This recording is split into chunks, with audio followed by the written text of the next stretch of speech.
It is the 25th of February, 1956. 3 years after getting to power following Stalin's death, the Soviet leader, Nikita Khrushchev, holds a closed session of the 20th Congress of the Communist Party of the USSR.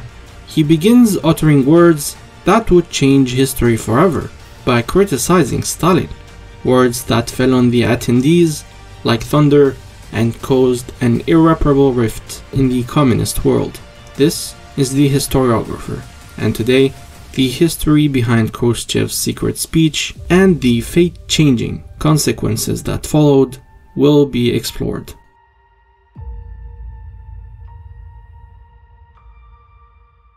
Following Khrushchev's struggle for power after Stalin's death in March of 1953, different policies would be adopted by Khrushchev, who now won the struggle of power, aiming for a return to the Leninist model and the practical eradication of Stalinism. This included a massive reduction in Stalin's repression policies, with thousands of political prisoners being released and reincorporated into normal life. However, a serious problem faced Khrushchev in the form of this question: what was the justification for the unjust imprisonment of the prisoners and often instrumental party members and revolutionaries killed by Stalin, such as the likes of Tukhachevsky and Lev Kamenev?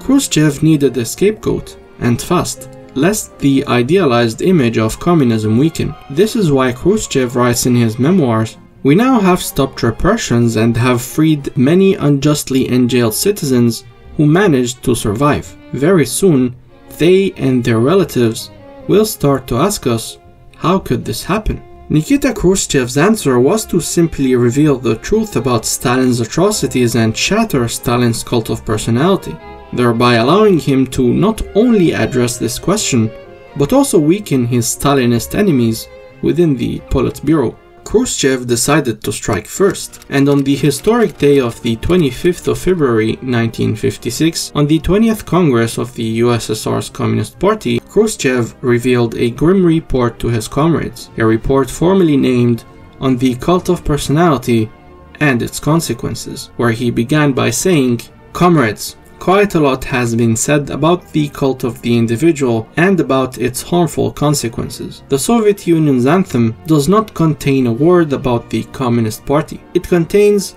however, the following unprecedented praise of Stalin.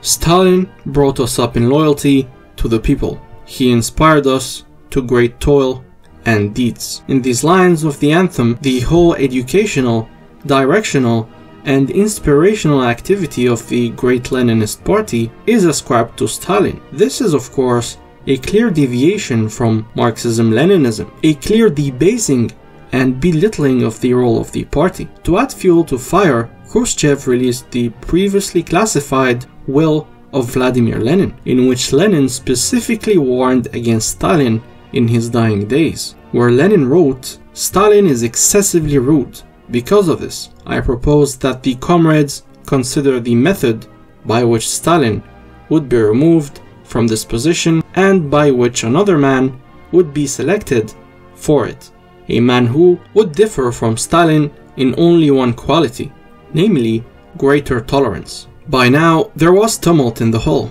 and signs of clear shock, confusion, and agitation for the communist members. At the end of the speech, there are even reports of party members having heart attacks, while other members committed suicide according to declassified Soviet sources. Many citizens were shocked at the revelation, as they have suddenly been awakened from their quote-unquote worship of Stalin, caused by decades of Stalinist propaganda. There were even riots in the Georgian Soviet Republic, Stalin's homeland, as the Georgians took the speech as a grave insult to their countryman's memory. Yet others were rejoicing, mainly those imprisoned by the previous regime, such as Marina Ogrikuna, previously imprisoned by Stalin, who said in 2006, "In 1941, I was working in Mongolia as a typist for a group of Soviet journalists. Our sole mistake was that we did not consult the political censor before publishing a journal. We were thus all arrested and sent to the Gulag. I spent 8 years in the camps. I was released in 1949. When Stalin died in 1953, I danced with joy with my former inmates. Finally, in 1956, a few months after Khrushchev's speech, I was fully rehabilitated. We former prisoners were very thankful for Khrushchev's bravery.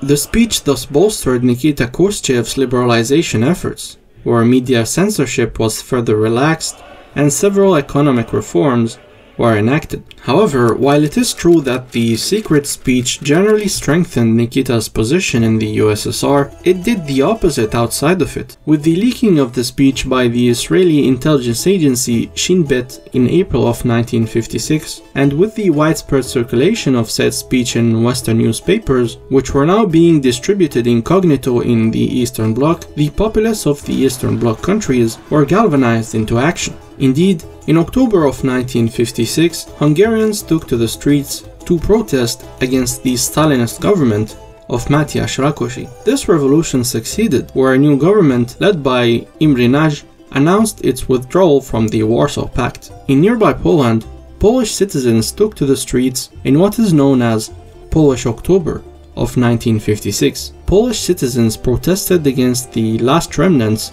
of Stalinists in Poland and for democratic reform. While de-Stalinization was happening in the USSR, the Polish October events alarmed Khrushchev, who did not view the democratic reform that the Polish public desired as an acceptable solution, but rather as a threat to communism and Soviet influence.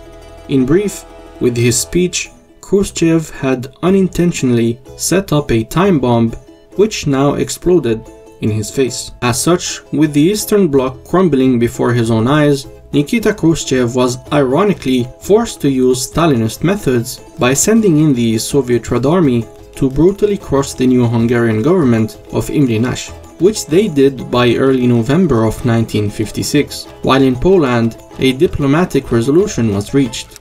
Not all communist countries welcomed this change, with countries having Stalin-like figures even accusing Khrushchev of being a revisionist. Indeed, the reforms of Khrushchev led to the Sino-Soviet split in 1961, a major split within the communist world. Even worse, in 1962, Mao Zedong denounced Khrushchev as a revisionist, thereby leading to the formation of an anti-revisionist pact led by China, a pact characterized by countries with leaders possessing a strong cult of personality, such as Albania's Enver Hoxha, North Korea's Kim Il-sung, and China's Mao Zedong.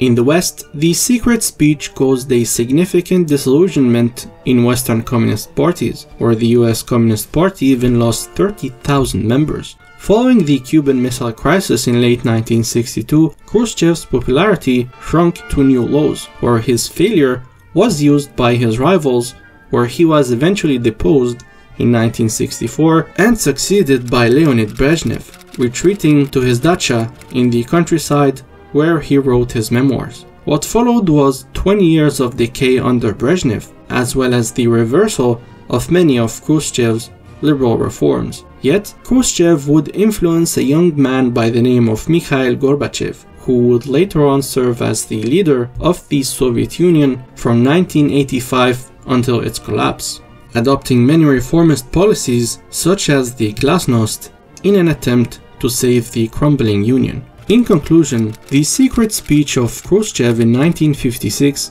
can be considered as the first seed that led to the USSR's collapse. The seeds of doubt sown by his speech grew into a widespread disillusionment with the regime, ultimately contributing to the collapse of the Soviet Empire.